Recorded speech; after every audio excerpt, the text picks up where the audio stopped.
What's going on, guys? So I want to make this video because I've been seeing a lot lately online, especially on like YouTube and Instagram. There's this weird battle going on between diet culture and intuitive eating.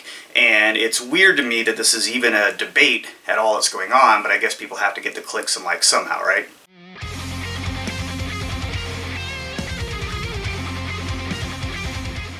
So first off, what is intuitive eating? I'm sure everybody knows what the word diet means, but what is intuitive eating? So it's essentially saying to eat whatever you want, whenever you want, as long as you're listening to your body, as long as you're listening to your intuition, then you'll be fine. You don't have to follow any kind of special diet as long as you're eating intuitively.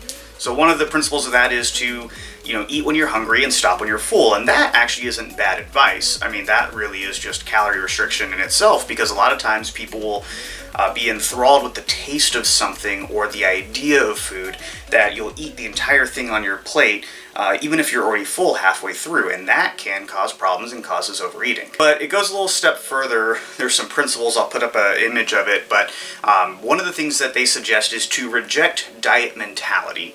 Basically saying that all diets are gimmicky or scams or make you want to buy a certain product or follow a certain, phase cycles and other marketing BS. Which the marketing BS side of it, I agree, in the diet world there is a lot of it. Now, one of them also says, and I quote, "Give yourself unconditional permission to eat." That, in my mind, is some of the worst advice you could give somebody, especially if they have a food addiction, an eating disorder, if they're brand new to dieting, if they're trying to lose weight.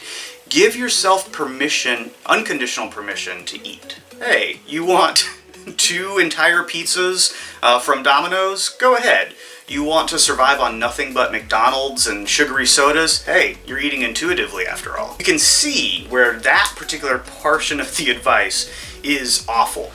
If somebody has been morbidly obese or overweight for a really long time and they're just eating junk food all the time, if you tell them, give yourself unconditional permission to eat, how is that going to help them? That being said, being on a diet is not toxic. I don't know why people like to throw that word around now. It is not toxic. Personally, I already hate the word diet because diet just means what you eat, how you eat it.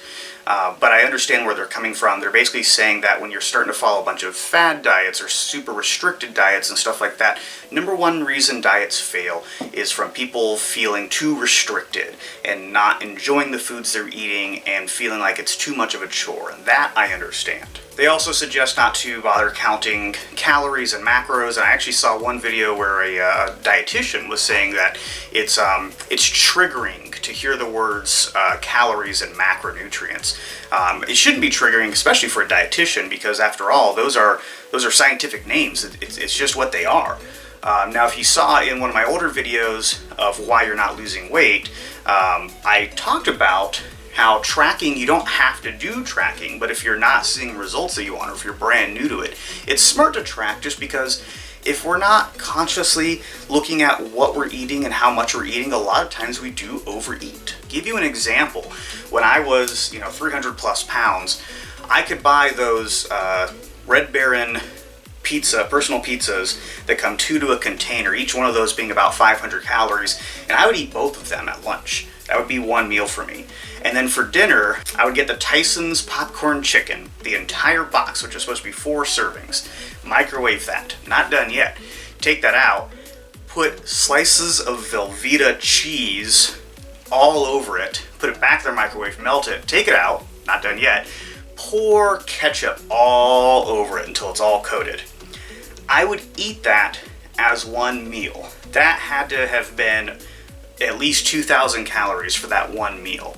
If I was just eating intuitively like that for the rest of my life, I don't think that I would be healthy. I don't think that I would have lost weight, and I probably would have died in my sleep from sleep apnea. Here's what I think about the intuitive eating. It only works if you have the intuition. if you have the knowledge to apply and use that towards your goals, then yes, you can eat intuitively. After all, any purpose of any kind of diet really is to get to that point to where you're not having to track everything, and you can just, tell yourself, like, this is my lifestyle now. I know what I need to eat, I know how I need to eat, I know when I'm full, and as you lose weight, you're even going to be less full because you can really only eat so many calories the more and more weight you lose. Your body will reject any additional calories. That goes back to that stop eating when you're full thing. But if you're trying to tell somebody who doesn't know how to eat healthy yet to just eat intuitively, that's like saying just eat with common sense. But for them, it's not common sense yet. The worst part about this whole battle between the intuitive eating and the diet culture and whatever is that we have on Instagram and YouTube, we have registered dietitians telling people this information to don't diet, don't track any calories, these are triggering words, just eat intuitively. The whole reason that I'm going to school to be a dietitian is so that I can help and educate people when it comes to diet and nutrition. After all, that's really the basis of being a dietitian, is you're helping people who don't know how to eat properly, or maybe they have some kind of a disease or a condition. That can be a food addiction. You're teaching them, here's how nutrition works with the body. Here's how you should be eating. It's not a triggering thing. It's not a toxic thing. As a dietitian, that's your job. If you're a dietitian and you're telling people to eat intuitively, you're in a very nice way telling them figure it out for yourself. So then what are you doing as a dietitian? So let me know, what do you think? Do you follow a more intuitive eating style? And did it take you steps to get there? Are you following like it fits your macros or anything like that? Are you triggered by the words calories and macronutrients? Guys, if you like this video and the content I'm putting out, please give this video a thumbs up, please subscribe, and as always, initiate, dedicate, decimate.